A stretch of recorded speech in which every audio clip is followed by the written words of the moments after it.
They overcame trials and turned them into triumphs. So please, sit back, relax, and get ready to be absolutely blown away by some of the wisdom and stories you're about to hear. Darin, thank you so much for coming on the show. Hey, man. Stoked to be here, Doug. Appreciate it. Yeah, man. I've been following you for quite some time, just like we were talking about before we started recording, from, being the guy behind the scenes of Shakeology and everything you've done with Super Life and Baruch and Nuts, and hearing you on Rich Roll's podcast a few times, which I was blessed to be a guest on as well. And, now you got this hit docuseries with Zac Efron, Down to Earth. And I think so many people now, right, they're probably just following you for the first time, and they've just maybe have found you from the show. But what's fascinating to me is that you kind of got into the superfood industry from, some sort of pain in your life, and it became part of your purpose. So talk a bit about how that, you got injured playing football, right? And how that sparked your quest to dive deep into health to not only help yourself, but others. 100%, man. Isn't that the way that we find our truth, right? The investigation of the adversity that we're all having a human experience, we're all going to get hit with. And so that's the beautiful thing about adversity. And listen, I was, starting fullback in my sophomore year. I was super excited. I beat out guys 50 pounds heavier than me in that position. And the first game, I crunched my lower back and tore a bunch of ligaments.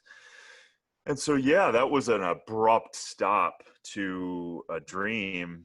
And in that kind of grief, again, mulling around that grief and just kind of going, okay, now what? That opened up this thing. We're well, number one, the physical therapists that I was going to, and the x-rays and the everything that I was jumping through to try to get back on the field wasn't working. And I was like, you gotta be shitting me. It's not like it's a soft tissue injury that got, it's in my sacral area, and there was a lot of complexity, as it turns out. But the fact that I couldn't get back on the field, I just said, you know what? Screw this, man. I obviously appreciated working out starting at 16 years old and picking up my first dumbbell and having mentors along the way, and realizing that this physical side of really my programming was being, this premature kid that was struggling physically. When you realize, what I do every day, I can create strength and kind of fly in the face of what my programming is. So I got hit again with that adversity and being stopped. And so I just said, well, the epiphany was, why don't I just study this stuff? So I quit that school. I went to the University of St. Thomas in St. Paul, Minnesota. And I started studying physiology, kinesiology, nutrition, and whatnot. And that's when all of these things kind of started making sense, because number one, I wanted to figure this out for myself, because there's no way that this is going to stop me. I was just blown away that I could go to all these people who had all these PhDs and they couldn't get me functional again. So being able to understand a bit of physiology and movement and patterns, I started to kind of, reverse engineer my injury.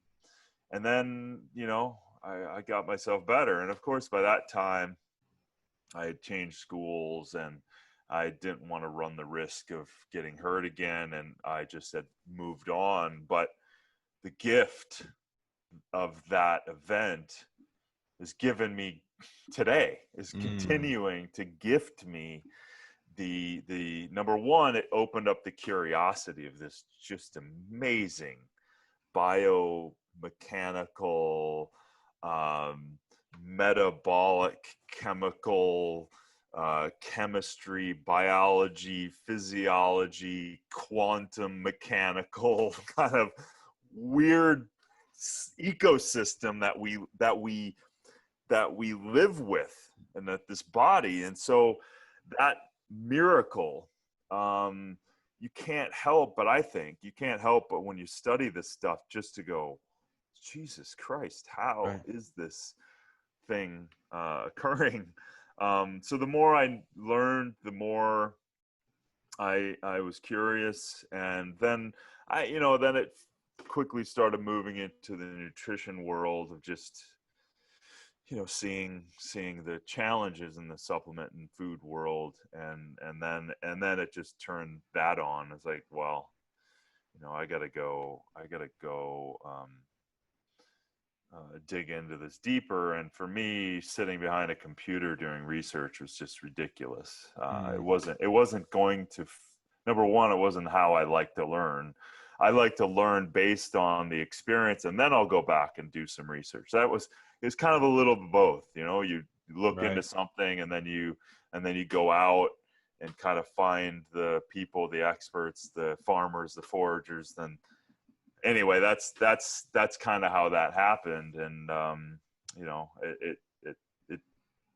but going back to that injury, it set a trajectory that I'm forever grateful for. Yeah, I mean, it's so funny, Darin, that sometimes in the heat of the moment, like, I don't know what you were thinking at that time. Like, we think when we go through something like that, we think it's going to be like the end of our life, the end of our career. Like, holy crap, what's going to happen? But many times, our biggest setback becomes our biggest blessing. I know for me, when I was incarcerated, I thought my life was over too, and I was just like, you know what? Like, am I ever going to amount to nothing? Am I going to have purpose? And as I look back, saved my life. There was so much meaning in that I'm not only able to, help myself, but help others. And for you, it seemed very similar. You had the injury. You decided, you know what, like, screw the doctors. I'm going to dive headfirst into my own health. I'm going to travel the world. I'm going to find the most like profound information I can on all things health and nutrition. And then what got you into like the superfood industry? Because obviously I know you were the guy who helped formulate Shakeology with Beachbody. Like, how did that all come about because obviously you just didn't do the typical, like, protein, carb, fat research. You went super deep into all these ingredients that, back then most people hadn't even heard of. They're like looking up, they're like Googling like what moringa is. They're Googling what, cob or whatever else was in there, cacao and everything else. And no one really knew what was in it. Yeah.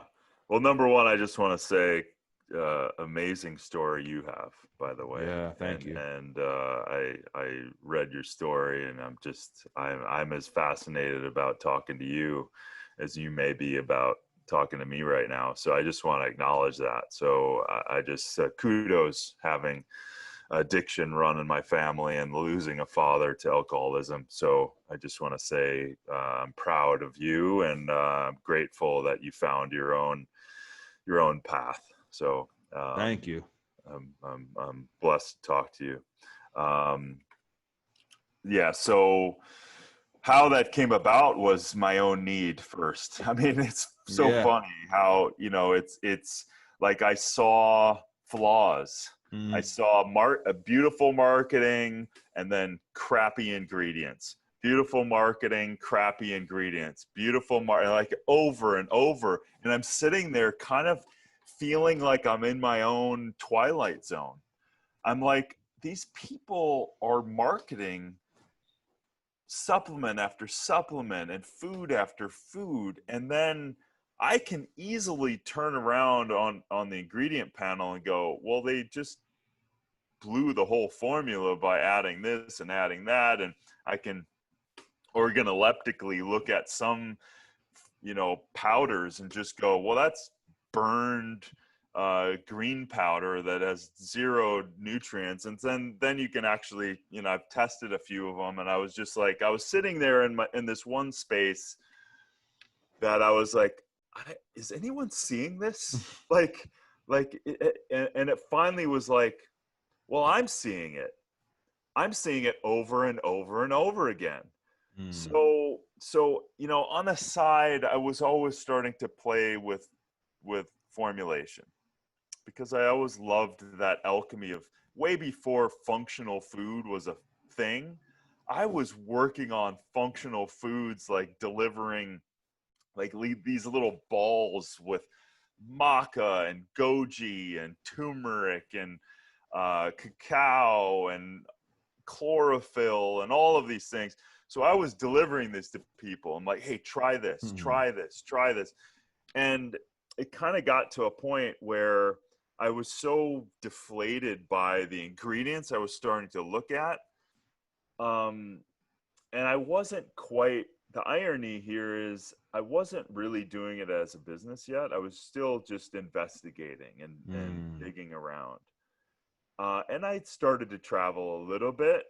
But it was, and this is the full circle kind of moment, when my father passed away, I received like 20 grand full of his, his estate went to his other wife and my brother and most to his wife and all of these things. And so I at the time it was a lot of money, 20 grand, 16 years ago. And I looked at that cash and I was like, well, that money has something a little different. That's coming directly from my father, his legacy, who he was, how we were together. And I was like, I'm investing completely into this path. And so I started, I set up my LLC with that money. I traveled more with that money. I created formulas with that money. I started the process of manufacturing my own formulas with that money. And in that process of I created this super, super, super bar. It's never even been out on the market. It had so many superfoods in it. It was jacked. And the micronutrients were just like off the chart. The superfood list was, I think, of over 100. And in that process and in those travels, because there was a part of me, like, if I want to know really what's in my formulation, I have to know where it's coming from, how it's processed. And in the 11th hour of kind of burning through all my cash and realizing how much money it costs us to create a startup, that's when Beachbody approached me. Wow. And it's that whole thing of believing in yourself and taking action, and you don't know the doors that you've just opened yet. And in the process, I said 100% I'm in this. And with my dad's, legacy cash, I am in this superfood thing 100%. But, again, I'm burning through cash and I didn't have it. Beachbody says, hey, you can keep doing your thing, but could you create this, stabilized powder of some of your things? And could you put this in a way that could be delivered? And I was like, at that point, I was like, man, I was putting it to a bar form. It was a lot more difficult to stabilize. And I was like, okay, in a consciously created, efficacious powder form that's dried correctly from relationships I have, many I've had for years. Absolutely. Are you kidding me? What a dream. So I'm going to formulate, which what I was doing anyway. You're going to pay me. I'm in, because I also needed the money. Right. But it was this kind of several conversations, meeting Isabel first, and her and I, Isabel Deichler, who people don't know, she's the now wife of the owner, but also badass formulator herself and health advocate and nutrition expert. So her and I met, and we were just like completely joined on how we viewed what needed to happen. And then I sat down with Carl, and he says, I want to affect the lives of hundreds. I don't know what the number was that he said, but hundreds of thousands, whatever. And I'm not going to compromise. And so that's how so I was like, oh, I believe this dude. So you're going to let me do it right, not give me necessarily a budget restraint, and he said this: "You just do it how you need to do it. Let me worry about selling it." And I was Wow. like, "Holy shit! Okay, Yeah. that's how it's supposed to be done. So that's how I would do it. So I'm in 100%." So It's that's amazing, man. I think a lot of people listening to this, and even people who know you now, like don't even maybe know like half that backstory, that it started with, again, another level of pain in your life, losing your dad, right? Which I know is extremely hard, would have been extremely hard for you to go through at that time. And then you take, again, that moment of pain and create something that was very purposeful to you in helping to formulate Shakeology, which for those of you listening who have never heard of Beachbody, it's arguably one of the biggest fitness companies there is, and Shakeology is their main product that people even who aren't even affiliated with Beachbody will buy, right? Correct, because of its health benefits and its efficiency and everything else, right? and honestly, I don't think people even really appreciate it yet. Yeah. I mean, in the outside, because they don't know. They see Beachbody. It's a big billion-dollar business. They see these coaches and all of this stuff. Well, how could it possibly be all these things when number one, it's sold, I think, I mean, in a decade, it's sold $3.5 billion worth of sales, which is just astronomical to you try to understand. But the thing is that people don't realize is the level of efficacy that we've gone into this, testing each batch 1,500 different tests in order for a batch to be deemed efficacious to our standards. So when you have teams of people around the world and ingredients and farmers and having to send people to verify each ingredient, to test each ingredient, to test the alchemy of the entire formula, and do it 1,500 times, spending millions of dollars on the unsexy side of quality assurance and research and development and the testing policies and procedures, that people don't know. And to the degree at which I get to tell people, it is pretty much, it's the inner ecosystem that may know some of that story, but the outer ecosystem of people that may know about it, but just don't know of the level of quality that goes into that sucker. I'm super proud of it. I mean, to have someone back it up, like the owner, Carl and Isabel, and it's wonderful. It's incredible. That's amazing. And it just seems like with your story that it's like a what's next thing. Oh, like I can recover from this injury, and then I'm going to go, do some soul searching and dive really into my health and wellness and find these superfoods. I'm going to put myself out there and then see what comes about. And sure enough, like Beachbody approaches you, and then you're like, what's next? I created this amazing product. What can I do? And then you write, Super Life, write your book. And and actually, congratulations. I just heard on you and Rich's show that it just hit the New York Times best-selling list. So congratulations to you on that. Thank you. And so talk about like the 5 forces in that book that I think, based on what I was reading, they kind of go unnoticed, right? Because you're not just talking about like fruits, vegetables, nuts, and seeds. You're kind of going a little bit deeper than that. So talk about like what they are, and then how like the everyday people can apply them to what they're doing, in their life. Yeah, it was through this lens that a research buddy of mine that I've known for about 20 years was starting to certain concepts he was giving me. And that was kind of changed my view, kind of this macro view of the micro view.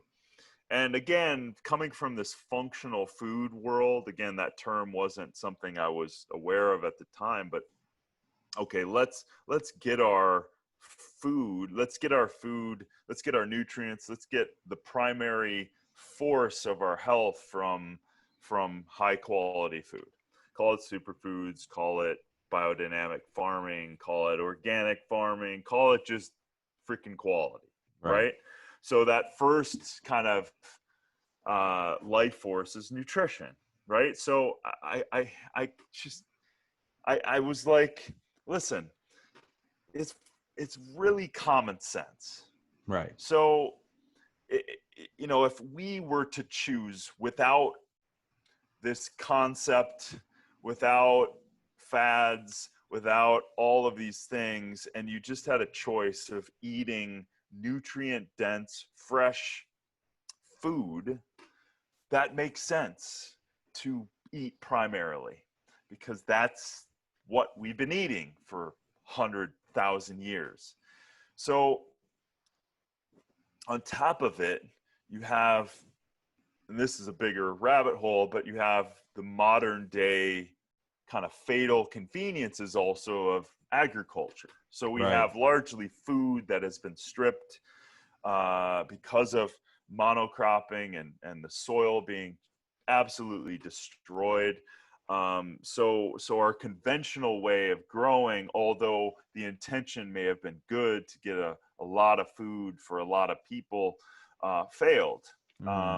So we kind of have to go back to like, okay, not all food coming at you is necessarily going to be good for you, right? So you need to carve out the modern day issues with packaged, processed, overcooked, chemicalized, all of this stuff, and get back to your senses, get back to common sense. So that's part of that nutritional pillar, is just like, okay, people, we know, I know that you know that these foods aren't great for you. So let's keep those to the side as best that we can and fill our bodies full of nutrient rich, beautiful nuts, seeds, lettuces and fruits, and add in these little superfoods, right? And superfoods can be defined as any kind of food that has a nutrient density greater than, say, the one next to them. So because that micronutrients, our vitamins, our minerals, are the first catalyst of everything biomechanically that's going on in your body. And if you're off one, it's going to take you down a road of eventually degeneration. So I'm kind of stripping away all of the crap and all of the fads, and let's get back to our common sense. Then you have things like oxygenation. So, to start the metabolism on a cellular level, you need the spark, right? You need the spark to kick in the powerhouse of ATP, and then delivering on the power of that ATP is ADP. Without getting into too much of the chemistry, that spark is also energy or voltage that is needed. So oxygenation and ATP and ADP is essentially, and then you're getting into alkalinization, which is really the discussion of voltage within liquid and in our body. So we measure it by 14 or a -5 or whatever that is, but that largely is saying, listen, our body runs at a voltage in tissue that it's about 7.365. And so that means that it has a level of antioxidant capacity. It's giving electrons. And so without getting too far in the weeds, there's this governing system that is virtually talked about through alkalinization that is really about healthy voltage of the body, because we're electrical. Right. And so if you are acidifying yourself through poor quality foods, then you're taking in foods that have no voltage. So you're dropping your level of energy ability. And when you are acidic and you have that tissue that's lower because it has acidity, it doesn't have the ability to actually uptake and receive oxygen. So now you're sitting in this cascade effect And so when you're in this, also the acidification, you're then in a dormancy, you're waking up the imbalanced microbiome that are unhealthy for you. So it's creating an environment that turns on these other viruses and bacteria that are dormant within your ecosystem, that are within all of our ecosystems. So it's this, my 5 forces are these connected pillars of understanding operating systems of your body. And then within that, when you're eating well and you're alkalized and you have a high rich oxygen environment and a high nutrient environment, your body naturally detoxifies because it doesn't build up toxins because of the acidifying low oxygen environment. And when you start to understand this, you start to realize it doesn't have to be complicated. That's why the book is it's very easy for people to grok and to get. So I don't go crazy into this, but these operating system, one gets off and it sends a cascade to the other ones. And so it's this, but it really comes down to drink good water, and then you have the hydration effect, and you have the need for electrolytes, because again, void water of electrolytes doesn't allow for conduction, right? So now you have this battery system, and your body's ability to actually water coming up, healthy water coming up to a hydrophilic surface, like the outside membrane of the cell, actually creates energy just by coming up against it, because it exchanged protons and electrons. It actually creates energy. So just sit with that for a second. For everybody listening, water coming up to a cell, healthy water with electrolytes coming up to the cell, actually creates energy for you. And then you look at the research and you realize, oh, wow, the number one issue of dehydration is systemic fatigue. So now you're like at the cellular level, we're creating energy by hydrating ourselves. And then on the macro level, we wake up and we're fatigued.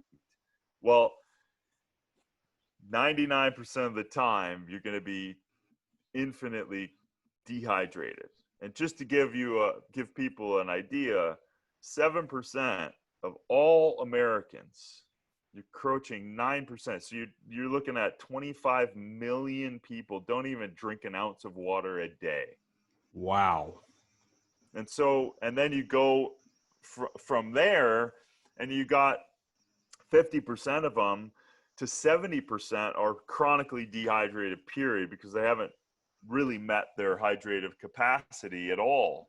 And so it's just a proliferated thing. So if you're dehydrated, you're more acidic because you can't get that acidity out. And if you're not eating your vegetables on top of it, your voltage is down, and it's acidifying you more, and doesn't allow your oxygen to enrich those cells, because it doesn't have the capacity to do it, because it's so damn acidic. It proliferates that oxygen out. So what I'm sharing in the book is this intimate connection between all of these pillars. But you don't have to be a rocket scientist or a nutritionist to understand that. What I'm saying, it's inherent within your instincts. It's inherent within whole, healthy food. It's inherent within sleeping well, drinking well, eating fresh fruits and vegetables, nuts and seeds, and then take care of yourself, working out, moving your body. Your body's not meant to be sitting around.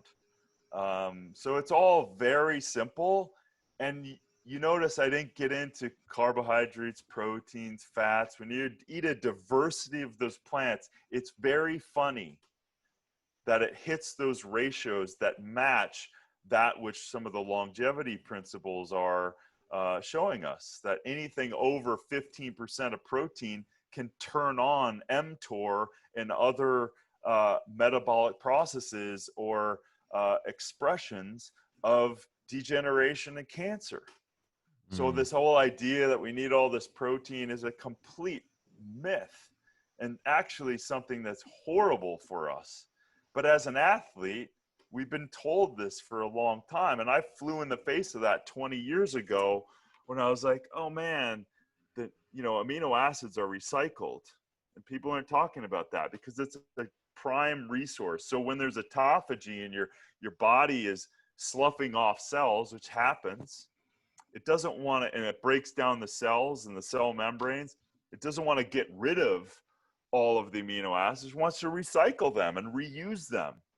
So we do have a recycling within our amino acids. So that should be in the calculation. And on top of it, you eat a diversity of beautiful colored plant-rich foods. Protein is in every single plant, every single food. And so, my point of view, people say, well, what about protein? I work out, I all that stuff. Well, just eat more of all of it. Don't worry about the protein. Don't worry about this isolated, stupid idea of reductionism when you just eat a lot more of the nuts, seeds, grains, legumes, plant-rich foods. You look at spirulina, you look at kale. These things are infinitely greater in protein than even comparatively to calorie for calorie of meat.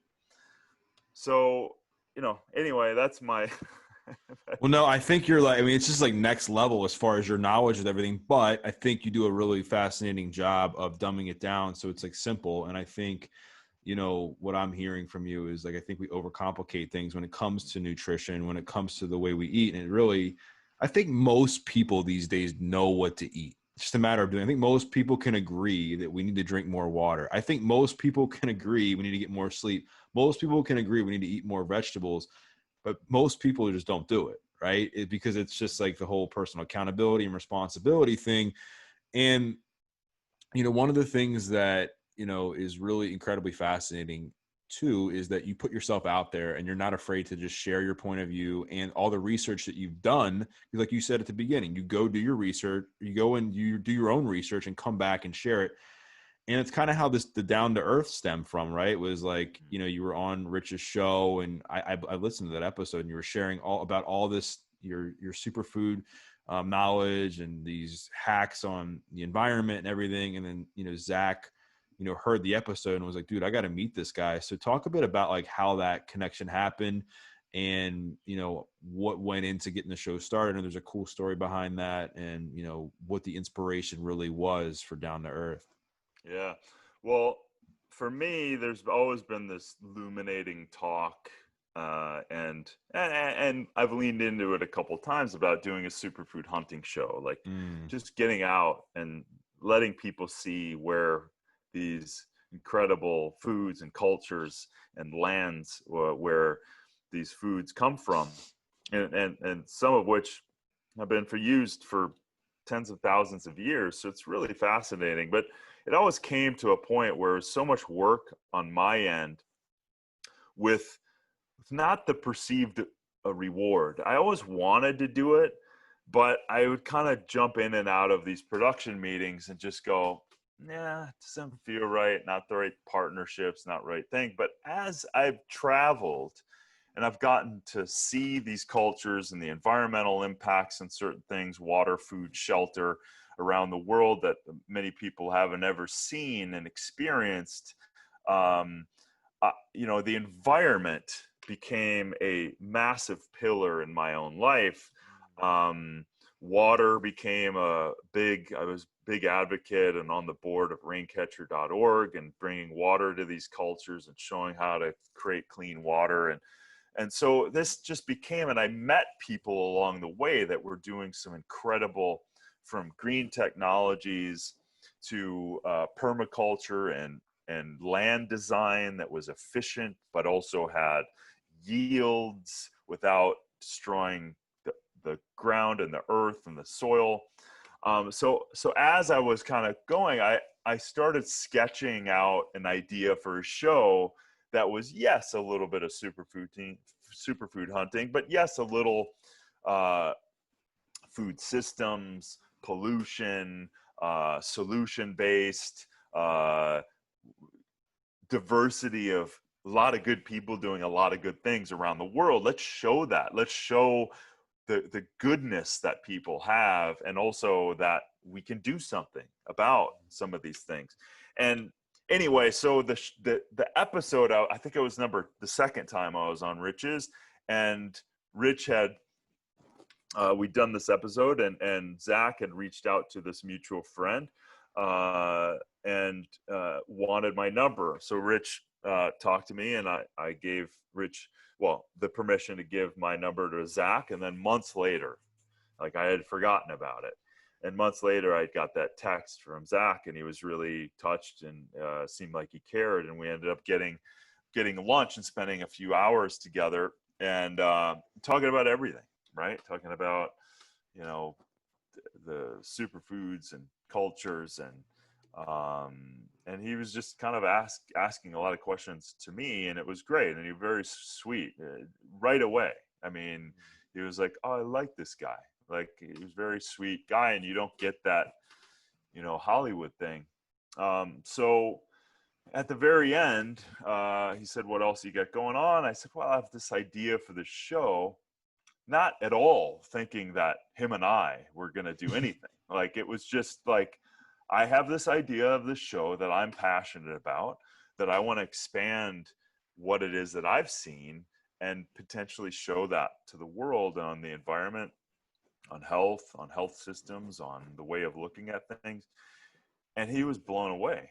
And again, not thinking anything, he calls me back a few hours later, and he said, "I have this existing deal with Netflix with an existing show idea, but I don't really want to do it, and I'm not passionate about it.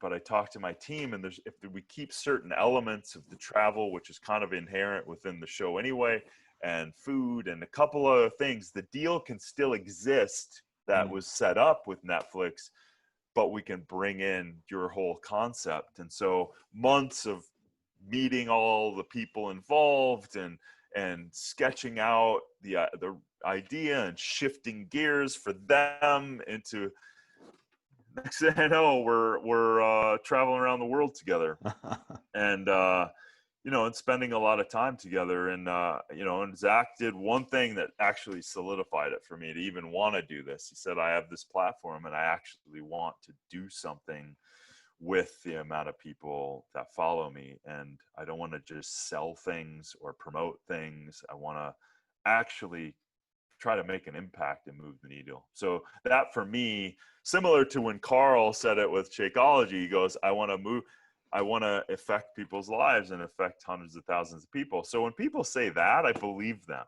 Right. And that's what I want to do. And people need to know some of this stuff. And we don't know all the answers, but I know that they exist.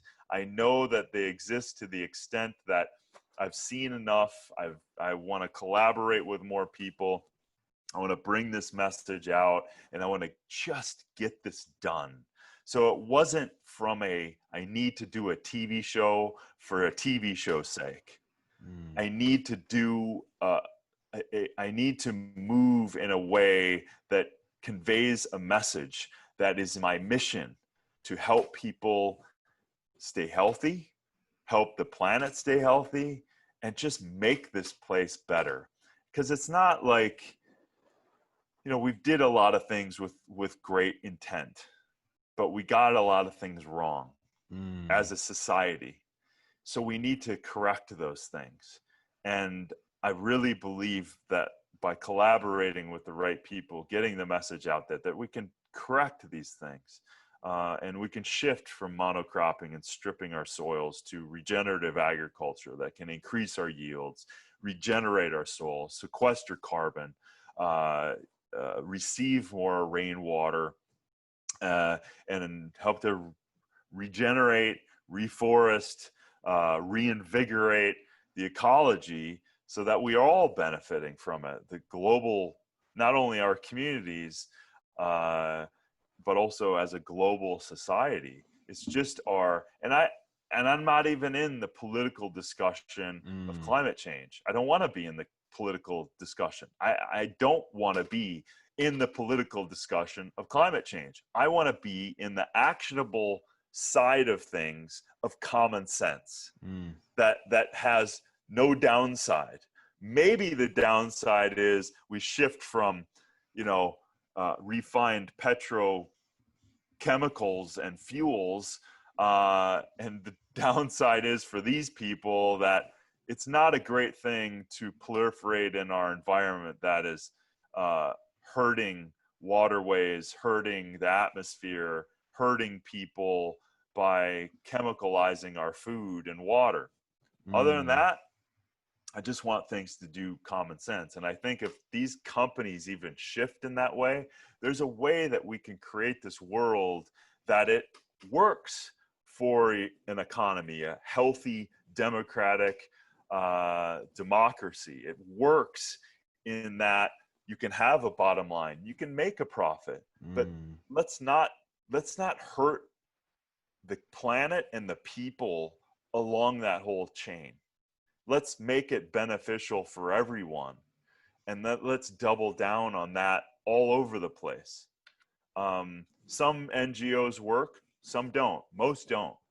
So I believe in like kind of circular, transparent economy that says, hey, listen, be responsible for what you're doing. Be responsible. And as companies. So anyway, that's a long story, but that's how the origin of the show came about.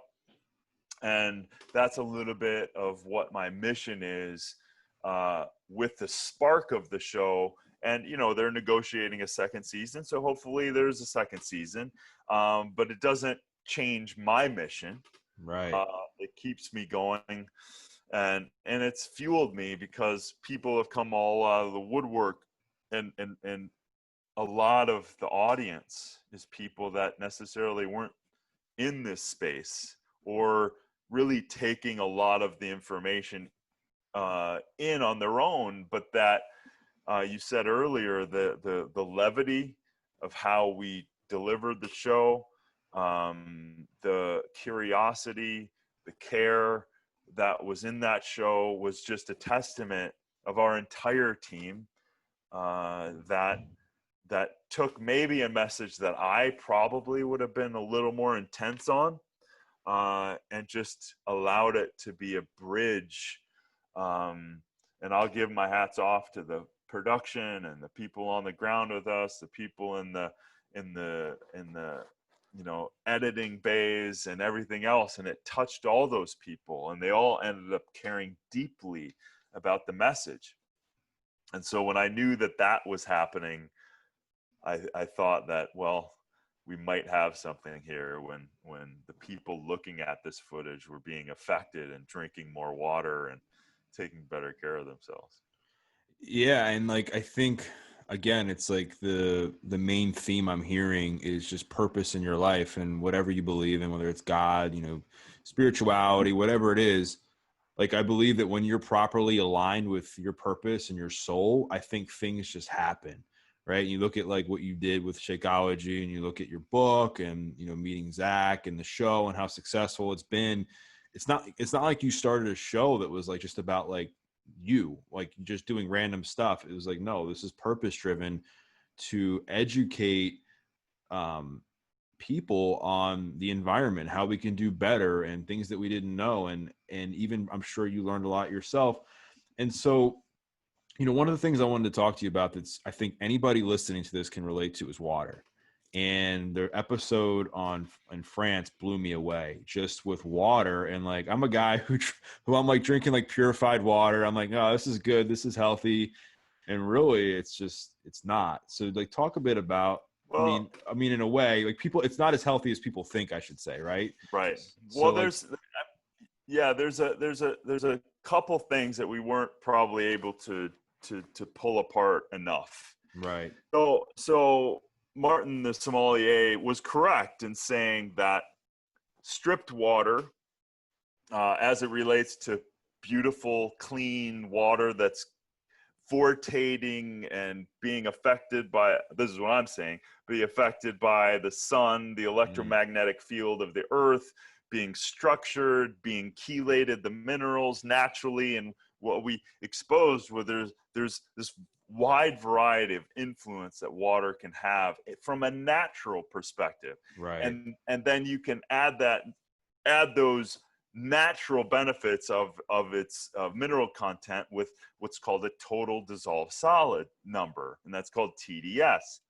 However, the other side of it is, as you turn your tap on, you also are adding to that total dissolved solids the things that you don't want. And that is nitrates, pesticides and herbicides, heavy metals, lead, arsenic, phosphorus, chlorine, nasty compounds, that organic compounds that hook up with chlorine and make other volatile compounds. There's a lot of things. But number one, we've created at least the microbiological change we've created by having safe, quote unquote, safe tap water. That was a huge feat as a modern man. But with these other contaminants that have now come into our tap water that haven't been dealt with, that's where you do that increases the TDS. So if I were to go to my tap and go to your tap, I can test with a TDS meter and I can see that you're at 600. However, that's not all minerals and that's not all good. Wow. And that's where that conversation should have opened up a little more to be. And I was trying to push for that, but we just didn't have enough space to, because water is such a massive topic. I think so this is where, number one, if you do have access to pure, tested, clean, natural water, spring, aquifer, beautiful, then you're probably in the 1 percentile of that you can go out and drink pure, clean water. And if you can afford glass bottles and purified water on a massive scale for your family, go with God, right? Right. However, most of us don't have that much access to that kind of water. So this is where I do believe we need to purify water. So we need to strip out the bad. We need to empty it with distillation or RO water, but then we need to build it back up. So this is where natural crystal electrolytes is important. So Himalayan crystal salt, a pinch per glass, a half a teaspoon per gallon, gives you the correct electrolyte size molecules that can then be in the water to allow for what? Electrical conduction and the ability for your body to open up the cells. You need the electrolytes in order for that inside hydrative osmotic flow. So definitely don't drink stripped purified water. So what Martin was saying was correct. But as we get to this modern issue, this is what I'm saying. Our modern issue is we have these other volatile compounds we got to get out. And distillation and RO is the best way to do that. And you can also, there's a whole nother rabbit hole, which I'm not going to get into. You can structure water, right? So I do glass bottle, blue bottle. Love is a great company. It's got love on the side. It helps structure the water. There's a million vortators you can get into. There's other devices that can electrolyze water, because what you're trying to do is revitalize the structure that's going on in the water that naturally happens in nature. And so that's a whole nother thing. But the easy thing to do is clean your water, add the crystal light to it, put it in glass. When it's in glass and it's outside, then you're getting some light into it. It's helping to structure, boom, you've got great water. So that's to clarify a little bit But everything he was saying was correct. It just, there's this modern fatal convenience to the side that we have to clear that water up in order to build it back up again. Yeah, and I appreciate you putting that kind of in layman's terms for the audience to hear, like, okay, you know, maybe they watched that episode, maybe they haven't, but here's some ways you can kind of drink better water, because at the end of the day, like, yeah, we all need to drink more water, but we need to be cognizant of like how we're doing it too, because over time, if we are going to drink more water, that's a great first start. And then like kind of the next level thing is, okay, like where are you getting it from? And the next part of the show I want to talk to you about, just from my history with addiction, was I know you go to the Ayahuasca Center, and I think you're down in the Amazon. And I wanted to ask you, like, what was your experience like with that? And like, did it bring back any kind of memories, maybe with your dad, or anything that, like, traumatic things that helped you kind of heal when you were doing that, when you went through that experience? Yeah, so we chose not to do ayahuasca on that episode, but we Oh, okay. just we just wanted to highlight what ayahuasca was. I have done an ayahuasca, but it was 20 years ago, like 1999 or something. I think 21 years ago. So I'm very familiar with the ceremony, the molecule, but there was not enough. We weren't. There's a lot of reasons that, number one, I think it's too sacred to put on Right. camera Of and to course. film that type of thing. So on that side, we just wanted to highlight some cleansing ceremonies and some techniques. But listen, I think I know a lot of friends in the Amazon. I know a lot of people that can use ayahuasca in a very powerful way. I don't suggest people just go do it with any Right. random person. They need to really do it's a huge responsibility, because it does open you up in a massive way, and with that kind of God molecule. Mm. But it can be infinitely powerful for any human affliction, from my point of view. So a better sense of your relationship with your sense as who you are in relationship to the universe and God, and then clearing up the pain, trauma, shame that addiction has, and reorient your space of who you are as it relates to that. But ayahuasca doesn't. It may show you and give you some tools, at least the ability to access some parts of yourself, but it's on you to Right. do the work after. And that's why I think a lot of people miss the boat. Mm. Um, if my radar goes up when people have been doing it like hundreds of times, because from my point of view, doing it once, you have an integration that is just, you just got, from my point of view, you got the ego kicked down, and you got to see the inner workings of how the universe and how you work on the deepest level without dying. Right.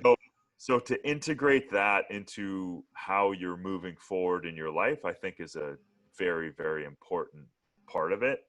I chose not to do it probably ever again. I ask myself all the time, but I now use the tools to this day from those ceremonies 21 years ago, and I access it through consciousness and through breathing techniques and things like that. So yes, I believe it's one of the most powerful medicines in the world, but no, I don't think everyone should do it. And I also think that it's very important to make sure that literally someone is a qualified navigator of those realms, and that is not that the list of those people is small from my point of view. Yeah, I mean, it was interesting watching that episode, and yeah, I wasn't like 100% sure if you guys were actually doing the full ceremony, like either behind the scenes or not. But I know when you were talking to the guy there, he had talked about his heroin Justin, addiction. Yeah. And how ayahuasca pretty much saved his life. And, you know, it's really incredibly inspiring, I think, when people do the work and they're able to heal from addiction, you know, not just like him. And obviously I've had my run-ins with it, but so many other people, and they're able to develop healthy coping mechanisms for when adversity and stress hits. And I know in the last episode, you hit crazy adversity, like the fires in Malibu, right? And hit, and you're sitting there, and you know people are trying to call you, they're trying to communicate with you, and you know you and Zac are kind of talking, and you know he was pretty much, I think, asking you if you need to go back, and you're like, nah, like there's nothing I can do about it. Like you were so mission driven to like finish out what you started. So talk a bit about like what was going through your mind and how you were able to keep yourself like even keeled during all that stuff, because I think, you know, it's easy to see on the show. Like, I mean, obviously you got emotional and you saw your house burn down and you're talking to your ex-wife, but I'm sure there had to be a lot of like grounding work you kind of had to do to keep yourself, you know, sane behind the scenes, right? yeah, I think, I mean, it's a kind of a culmination of life stuff at that Yeah. point. And I've spent a lot of time trying to learn who I am on Mm, as much of the deeper levels as possible, to the degree at which you can access that, because life continues to somehow, you know, bring you more parts and aspects of yourself that you don't know about, and that's kind of the humble nature of experiencing life. And so that one was a big one. That was a, mm, you know, next to, you know, kind of three events that were probably the hardest in my life, and that was losing my father was number one by far, and divorce was another big one, and this one was massive. Like, I didn't know how to, I mean, that's the thing, you don't know how to process that stuff. And it for me, the you know, having done some work on myself and then having lost my dad, there was a gift when I lost my dad, was this voice came in and just said, basically, the degree of this pain is so deep and so powerful and so beyond anything that I ever had experienced, that this voice basically said, just let it happen and don't try to do anything with it. mm, Let the waves of grief, let the waves of pain and anger happen.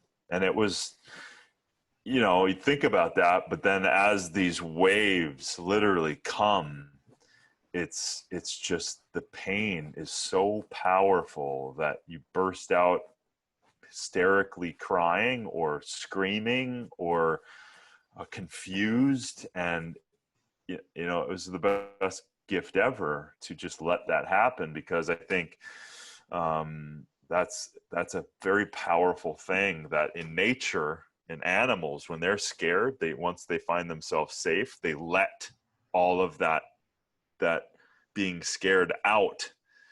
And for me, losing my father was a kind of a practice of, when the house happened. And when the house happened, I, you know, you're first, I'm just a deer in headlights at first. I can't process it. I'm kind of like, wait a minute, what? Like, what, yeah. everything? Right. What? Then I just kept looping and ruminating, like, no, it couldn't be everything. I'm trying to call my neighbors. I'm trying to do all this stuff. But then once I realized, yes, this did happen. And it took a little bit less. It absolutely happened. And then obviously production and everyone said that you can go. Like, if you want to go right now, no problem. We'll finish it off. And I was like, no way. Like, no way. Like, this was Mm, actually, and how the house burned environmentally. Like, and the first actual episode we filmed, the first place we were was Puerto Rico. So the very first filming we did was in Puerto Rico, and seeing nature destroy this whole environment, I was already going, this can happen to all of us. mm, Nature's fury doesn't care where you are, what skin color you have, or how much money you have in your bank.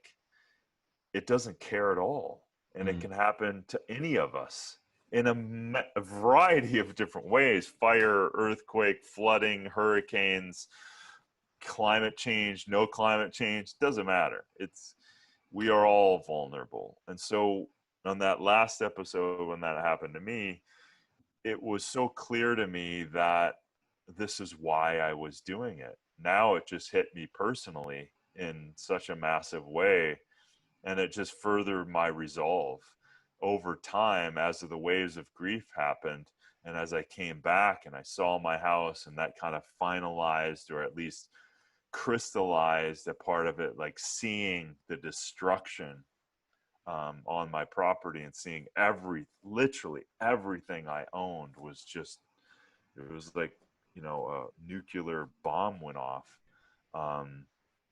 I was able to then finish and continue that process, and realizing all of that, I was like, oh my God, I'm more fired up than ever before. And so now, in retrospect, it was one of the hardest things in my life. Yes.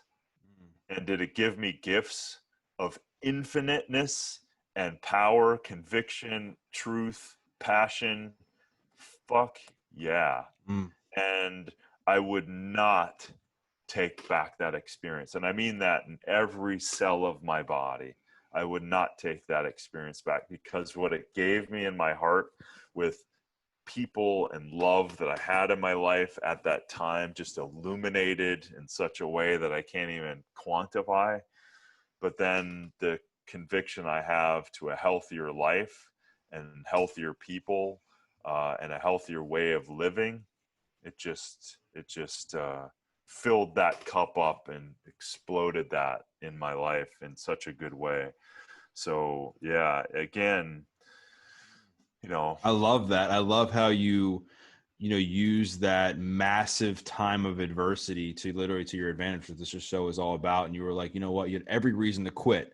I mean, so many people listening to this, they encounter the smallest form of stress or adversity or anxiety, and they're like, I'm going to quit. I don't feel good today, so I'm not going to work out, or, I'm not feeling good about myself, so I'm not going to eat well. You're on set and your house burns down and there's nothing you could do about it. And they gave you an out, and you're like, you know what? No, like, I'm finishing this.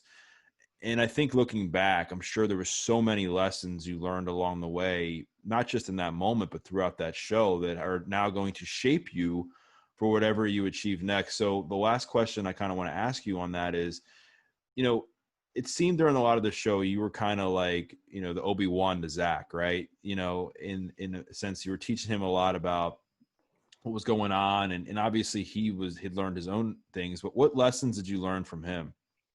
It's a good question. Well, listen, when you get to spend a lot of time with someone, you get to understand, at least I get to understand, the seat that he sits in. And it is massively different than most people. And so, there's a few times in those episodes where we forgot the cameras were on. We're just two friends in a car, driving and having a conversation. And, I really appreciated it. From the outside looking in, you're like, yeah, man, he's got 40 million people that follow him. He should do good things for the planet and all that stuff. And you don't realize that, of course, there's good things to celebrity. Of course, doors are open in certain ways, but there's also a lot of doors that are shut. And there's a lot of adversity he has to go through on a daily basis that, even having a glimpse of it, I will never understand. But he lives it. And so he's got to navigate a world of so much attention. Everything he does, he's a microscope. And for him to be vulnerable, to show up, be himself and not a character, and to show up and actually do what he set out to do, is to bring his audience a glimpse of something that they may not have been exposed to, and to use that audience for the good, knowing that him going out in the world is intense for him because of all of the stuff and security and secrecy that we have to kind of keep contained so that it doesn't blow us apart in any country, in any situation, is you realize the level of strength that he's had to endure, that even in me explaining it, people won't understand. But seeing it, him having to transmute that intensity, he can't just run out at any point in his life. I'm just infinitely grateful for him to, in his own way, step up into this and be something and do something different than what he was doing, and be him, as Zac, as someone who cares and as someone who wants to contribute to something greater. So that's what I learned. I learned that it's important for us to really have empathy for whoever is in our life, and to see what he's had to go through in order to make this happen, was something I have a lot of respect for. Yeah, I mean, it's incredible to hear that, because I think there's a common theme. A lot of people gain so much respect, I think, for Zac from that show, just watching like his level of empathy towards you, and your and his relationship throughout the show, and his, sweetness and kind heart towards the places y'all visited. And I think you're right. Like, a lot of people don't understand what he has to deal with, that he can't ever like walk outside of his house without somebody trying to take a picture of him or wanting to hunt him down, where he's human just like the rest of us, that we all want our own privacy. And he's been going at it a long time, and he's been acting for, for over a decade at least, right? So like, Yes, 15 years old, yeah, he got yeah, thrust into this. yeah. So the last thing I want to kind of talk about, and then we'll kind of wrap up. And I appreciate you opening up about your relationship with Zac, because I know it's pretty special to you. Is you got a lot of other things going on now. Obviously, you got Baruka nuts, which you and I were talking about before the show, which is the best tasting nuts I've ever had. They're amazing. They're incredibly healthy, and I'll make sure to put the information for more information on that in the show notes. You got your Darin Olien show, the podcast, but you also have your app. So, which I know is fairly new for you as well. So talk about like what, the app is and what people can hope to get out of it, when they sign up. Mm. Yeah, so it's something that we've been working on for a while, the 121 tribe. And specifically, I started the idea of the platform with my Super Life program. And the idea was the 121 tribe is to get more and more masters in their area. It doesn't have to be just working out or recipes or whatever. It can be masters in a way that's helping people and helping the planet. So we started out with me launching this plan, and it really is, for me, something that I'm always interested in is helping people curate habits, because habits seem to be a very interesting thing, because once we create the habit, it's all good, but getting through that little hump. So, creating structure of healthy movements, exercise, functional stuff, as it relates to incredible eating, plant-based nutrition based on these principles that I shared in my book, as well as, tracking devices of trying to figure out how to support you getting hydrated, right? And creating that habit. And then education along the way, these little snippets of like, as you're doing something and eating and working out and learning something, you're getting to learn and get that into you as you're moving forward. And something for me, whenever I get to learn something as I'm doing it, it just cements more of that together. So we're able to bring all these pillars in an incredible, easy way for people. And just have had, actually blew my mind in terms of the response for people. And so we just did a little one-day retreat, and we had over 5,000 people join it. And it was just the funnest thing. And I did a bunch of lives, and we dove into some things.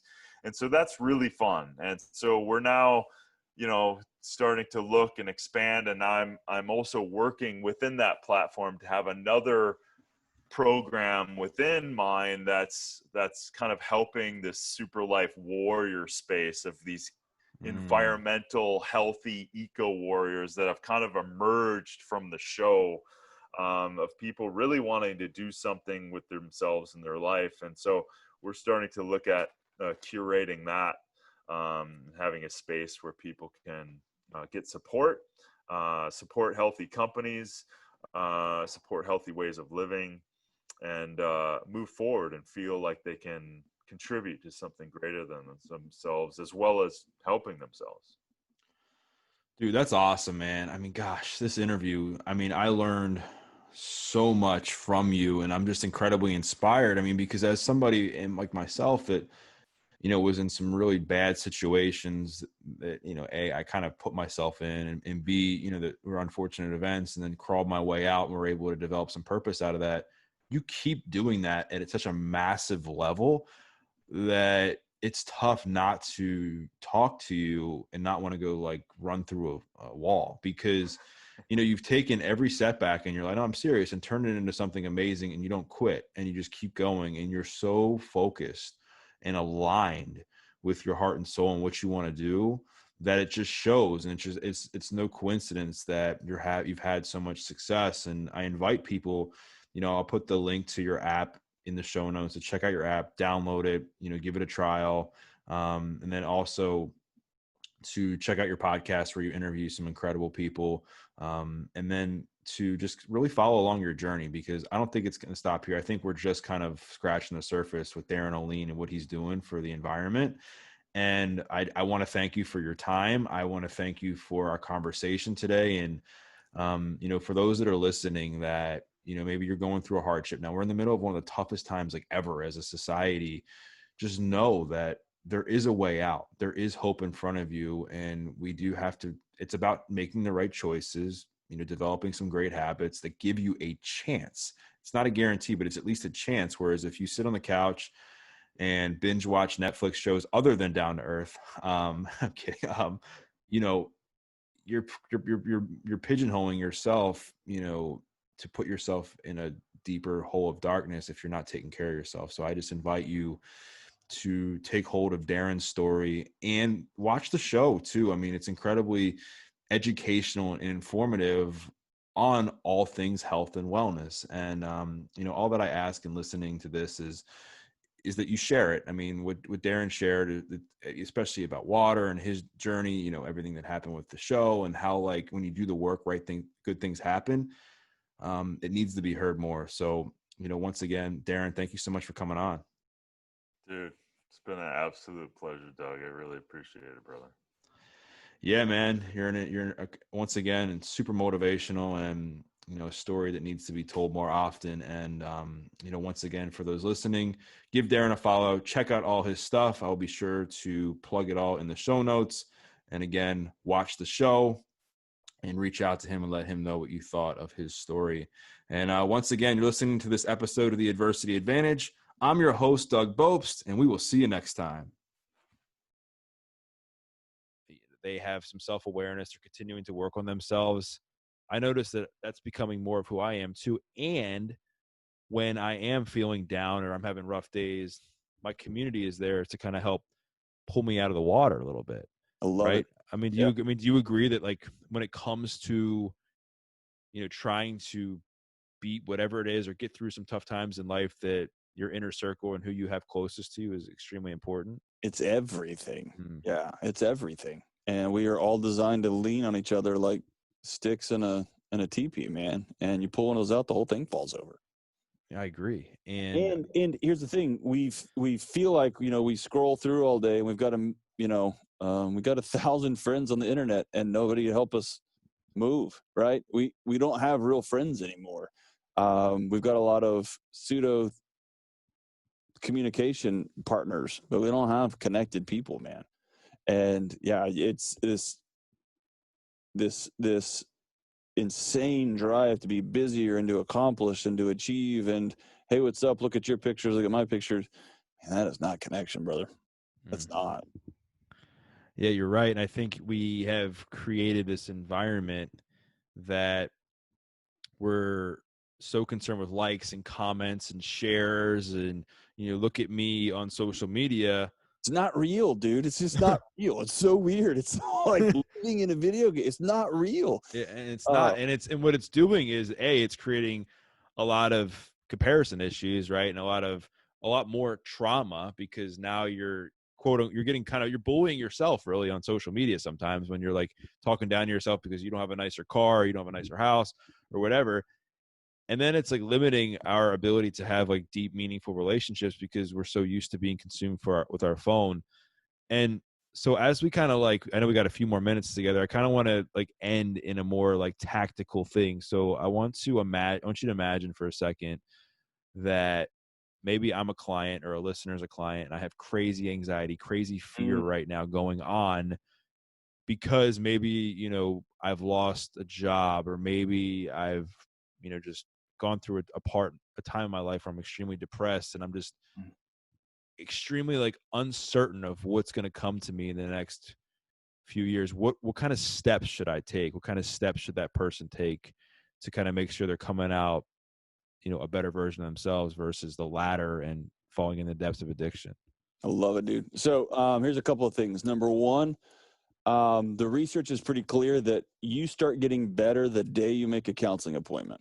And so not even seeing the therapist yet. And so I tell you that to tell you this: you start all of these conversations with, number one, a statement to yourself in a mirror: I want to get better, and I will get better. That's one. And number two, if you absent those, you're wasting your time, man. Because if you think, I don't know, dude, that will eventually drag you down. The third thing is, you got to look in the mirror and say, I'm a person of value. I'm worth getting better. And if you don't have those three things, dude, it's a waste of your time. Tactically speaking, it's important for me to write down my thoughts first and foremost. So when they start spinning, is to write them down. And that's just old school CBT lingo, but it's real quick that you have we're just loaded with these automatic thoughts, right? And so like, man, I was late again to work because I suck as an employee. I probably shouldn't even be working here. And right. And then you just end up all the way back down a slide to where you're 7 again. And so it's being able to catch yourself with those automatic thoughts. So I'm going to write them down. I'm going to look at them, and I'm going to ask myself, fact or fiction? And is this real? Am I really a crappy employee? No, dude, I was late again. I need to get that right. But I'm not a bad guy. I'm not evil. I'm not stupid or whatever. We do that in our relationships. We do that at work. We do that everywhere, right? And then the third thing is really protecting and honoring our bodies. There's a lot of really remarkable research that's come out in the last few years. Matthew Walker is kind of leading the charge on this, that sleep goes first and then anxiety. It's not the other way around. I thought that I had all this shame, and then I got anxiety, and then I didn't sleep. And he says, no, brother, it doesn't work that way. You stop sleeping, and then your brain stops processing things in the ways that it's designed to, and then all the alarms start sounding. And so there are things like sleep and eating well and exercising and taking care of this spaceship that we're on. That's real important. And then the fourth and most critical thing is connection. True, vulnerable relationships with God, with your community, with yourself. You can't do any of this stuff without true connection, man. It's a waste of time.